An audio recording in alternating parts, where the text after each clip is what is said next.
Welcome to my series about all Chopin's music. Today, this masterpiece, Prelude in E-flat major, opus 28, number 19. In my humble opinion, the most difficult or the second most difficult of all Chopin's preludes. Of course, this is my personal opinion.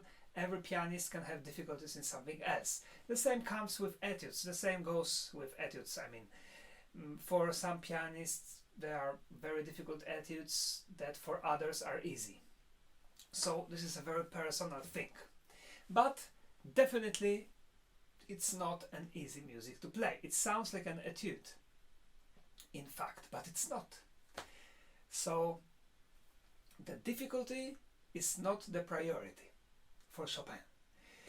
But still, you are here very close. I decided to put the camera a little higher so that you can see the keyboard and my hands, because of course I want to explain what actually is so difficult. Of course it's fast, but this is not the only difficulty in this etude. In this prelude. We have many, and I want to explain for all of you what kind of difficulties we find in this music. First of all, of course, it's fast.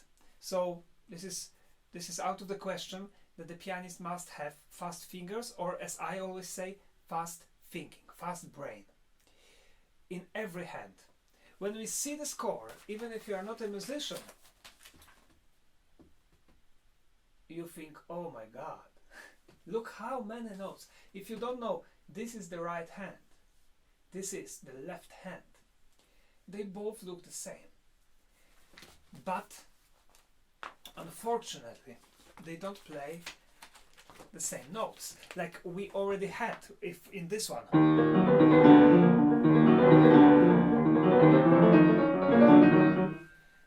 It was relatively easy comparing to this one because they played the same notes.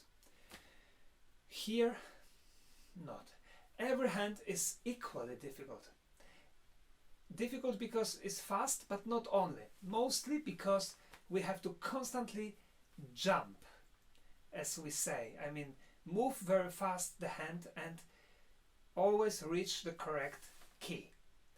Now I play for you a little bit each hand separately so that you can see and focus on one hand and you can see what is going on. And these jumps especially. Let's listen to the right hand.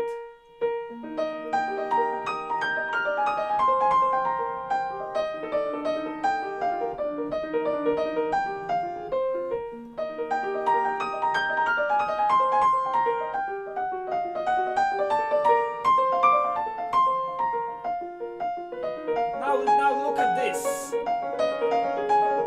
And here.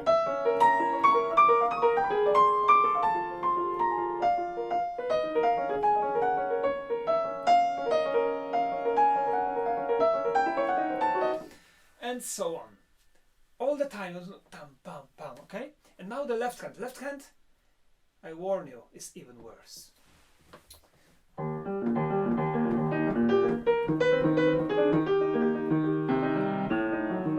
Sorry, again.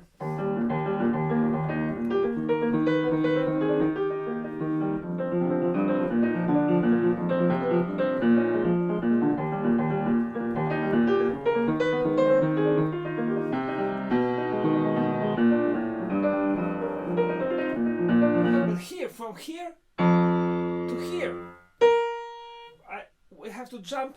We cannot wait even 1 millisecond. This is another difficulty. So this difficulty I think is clear. I mean, it's a nightmare.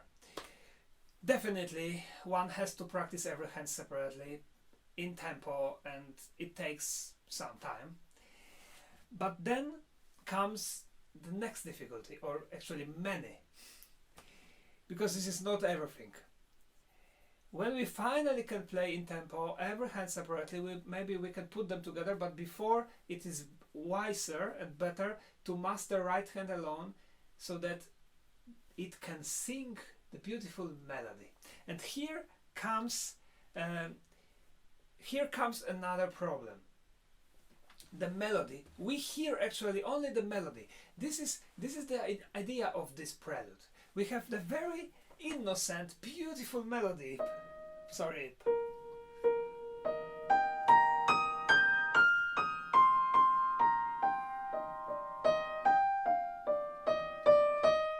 This is what we hear. But you know, under the ground, it's like the ice mountain, right? The glacier, the ice mountain in Greenland. We see only the top of it, but everything is in the bottom. This is the same thing. All the difficulties in the bottom, but not only, because this melody has to be played by the fifth finger only. The worst singer of all five, maybe the thumb is even worse, but the fifth is poor, cannot really sing very well. So this is as if we have the opera in some fantastic, I don't know, metropolitan opera house or La Scala, and then we have a poor singer with some, you know, second class singer or third class singer, because we couldn't find any first class one. And what to do? I mean, he has to do everything possible to sound great. The same with this finger and with the pianist.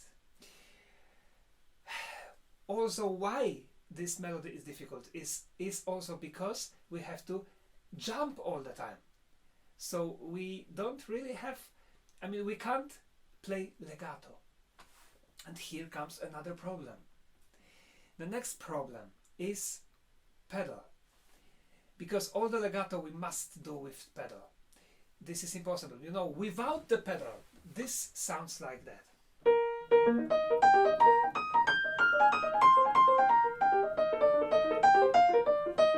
Well, here it's okay because I can make, but when we have these jumps, I really want to show you this horrible place here in the second page. Just listen to this.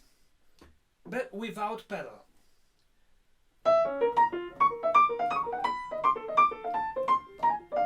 It sounds so funny without the pedal. Like without the pedal, right? We cannot play like this. And of course, Chopin, can you imagine? He wrote himself a pedal like this, so much, everywhere. This is the pedal marking. Every note, I mean not every note, but every note, melody note. And when it comes to the pedal, this is the most difficult prelude and maybe even one of the most Chopin's piece. Because now I want to explain in a very simple words what actually is difficult. As you can see, we have to use the pedal to make a beautiful legato, so that we don't hear that it's difficult. But the problem is that the fifth finger has to touch the melody note and immediately escape. Immediately. So this is like millisecond, like just very small time that it touches and it has to go to the left side, because he has another, I mean the hand has another work to do. The middle part, right? And here comes the leg, and the leg must catch the fifth finger before it escapes, but not too early, because if it catches too early, then it catches also the previous harmony, and we will hear a blurred sound. We will hear dirty, something. I show you something dirty, like here it would be, sorry, like this, for example. Now my leg was not good, so this is also an etude for the leg, for pedal. We have to, well, I don't have the camera for the leg, but anyway, very fast on every fifth finger, and it has to be coordinated perfectly. And this coordination also takes time, and to practice it. We use our ear also, because we want the beautiful melody. This is a real challenge. So another problem, because we have very often these jumps. I mean, the jumps are quite large, quite big, there is a risk that a pianist will take time every time when there is a large jump. And this is wrong, because we can take time, but unfortunately not really in the places when there are big jumps, but where musically it is understandable. So, to put it in other words, the difficulty must not be heard. The melody should be just sung. You know, we have two etudes that are very similar to this, and I want to show you which ones. The first one is the one that opens Opus 25. I'm sure you know the A flat major etude. We also have the melody and the middle, but this etude is easier than this prelude.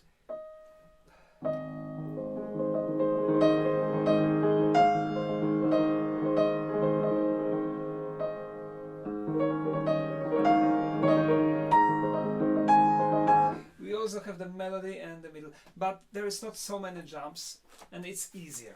And the second etude is in the same key that this prelude, E flat major. One of my favorite etudes, by the way.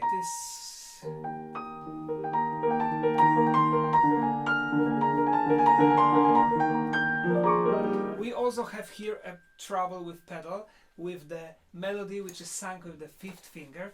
We will talk about all this when we finally be analyzing etudes. I hope it will not happen soon, because I have to practice them. At least, well, I will not play them through, but I mean not all of them at least. I've never played all the etudes, you know. I'm not this kind of a sport pianist. But now I regret, but that's not my fault. My teachers never gave it to me. That's the problem. But anyway, sorry for this personal digression. Now let's go back to business. Let's go back to our prelude. So the pianist must shape the melody. Of course, we practice them. Well, we practice two hands, then we practice the melody itself.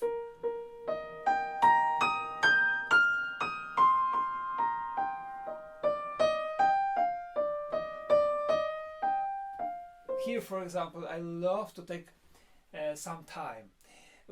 I'm working now like a singer, and I use as comfortable fingers as I want, because I wanted to achieve the ideal, and then I try to play it with the right hand equally beautifully.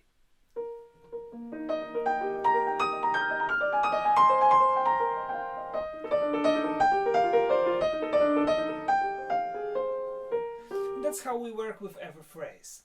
Then I add the left hand, and then comes another problem. The balance. Because the melody should be on the top, the bass is also important, because we have this.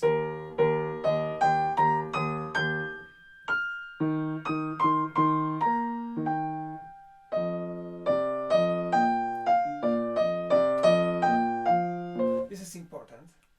And then the middle, which must be touched in much more delicate way. So it's not enough to play fast. It's not enough to play beautiful melody. Playing fast and singing melody, we also have to hide the middle. So we have to use another touch. This is for world-class pianist piece. I mean, extremely hard to play it well. I think these are more or less all the difficulties, most of them. Of course, it's also quite difficult if somebody doesn't have a relaxed hand, then the pain comes in the middle, because we have to play fast all the time. But now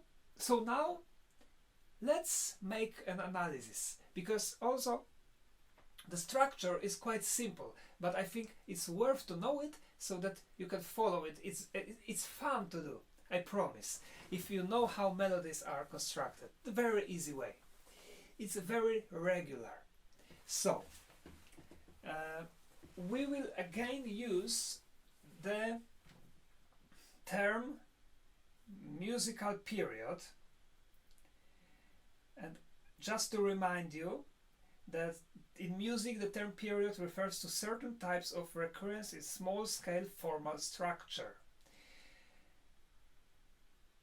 A period consists of two phrases, antecedent and consequent, each of which begins with the same basic motif. And this is important.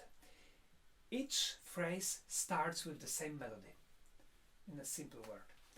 So, the first musical period, the antecedent phrase, sounds like this.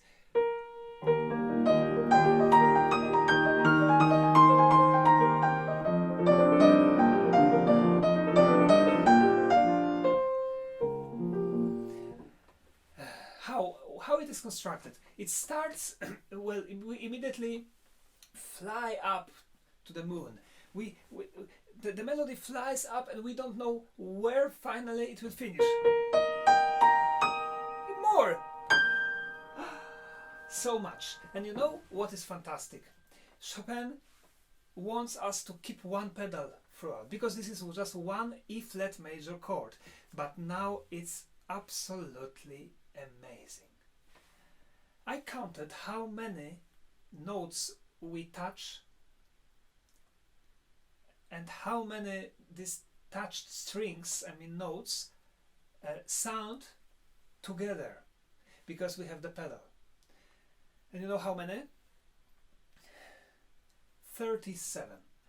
37 notes in the left and the right hand together. So all the piano, we hear full sound. This was the idea of Chopin. This is the beginning of this piece. Just listen to this.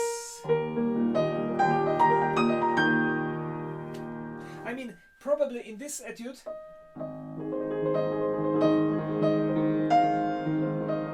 we have even more. But I didn't count, but I will.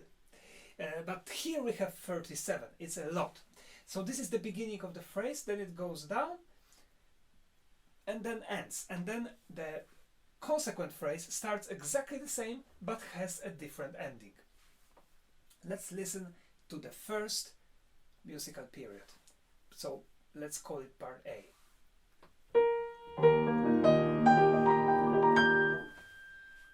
Again.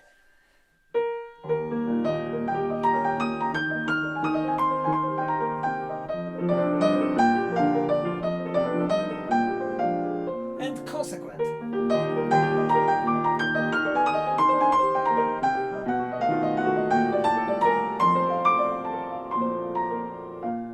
And then we come to part B, which has exactly the same construction.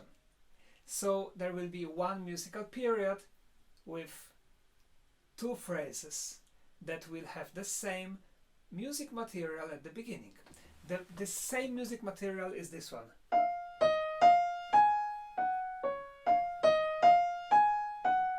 Then something else, and then again. Okay, let's listen.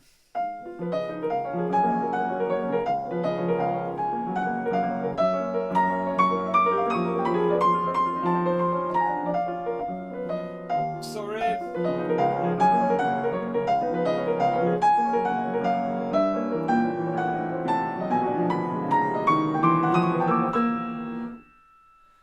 And here everything stops.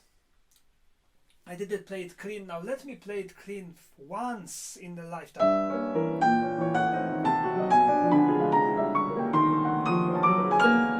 The end is quite difficult. This here is the we have a chromatic. We climb up chromatically. So this it creates some kind of tension.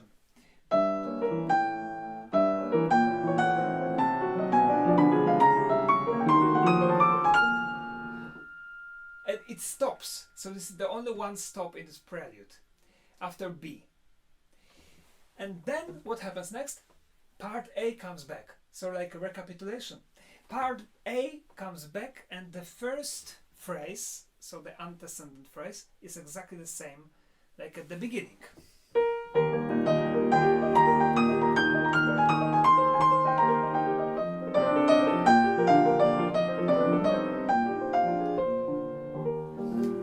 phrase starts with the same musical material but has a different ending, and this ending is more smooth.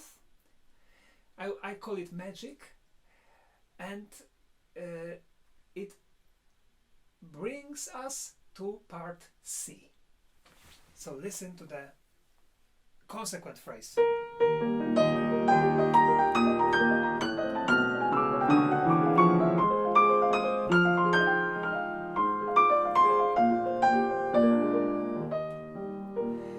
And this here, when we have this relief, part C starts. And do you want to guess how it is constructed? Of course, exactly the same way. One musical period with two phrases with the same musical material at the beginning. The musical material that repeats is this.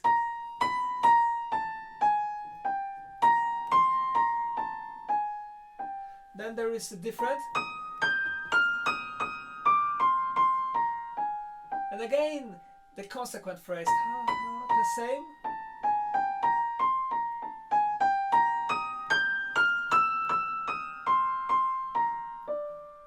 End. And here we have a short coda at the end. So listen to this part C with full sound.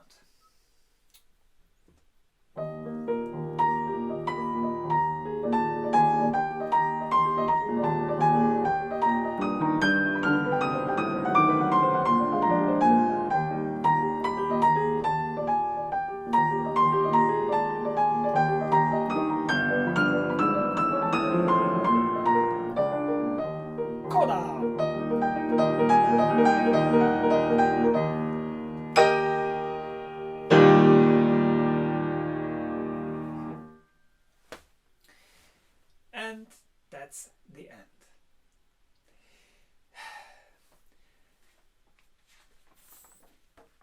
Very beautiful piece of music, because the composer in piano tries to achieve like a river of the sound, water of the vibrating sound in the air. And also we have this melody, which is so peaceful, but at the same time the work of the pianist is not peaceful at all. Of course we have to try to make it as peaceful as possible, but it's not that easy.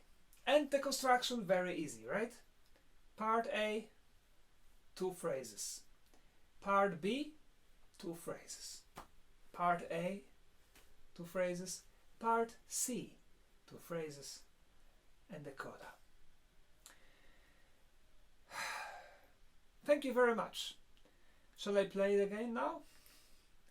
There are hundreds better performances, but maybe I'll try. Let's give me a chance. I don't know if I will manage, but I try to play it as beautifully as possible. The thing is that I'm still in the process, of learning that. You know already, if you watch my videos, you know I'm doing them almost 2 years now.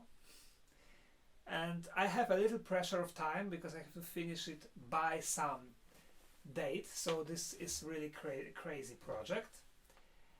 But, well, I'm still in. Okay, let's enjoy this music.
But this is a live performance. I do hope you forgive me a few wrong notes.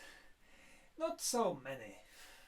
Anyway, I'm actually relieved that I recorded finally this episode, and I can confess to you that this video I'm doing now, well, I started at least 10 times before, and I never succeeded in playing it through at the very beginning of the video. So, well, now I'm not going to start again, and I don't want to cut the video as well, because I want it to be real, like live, you know.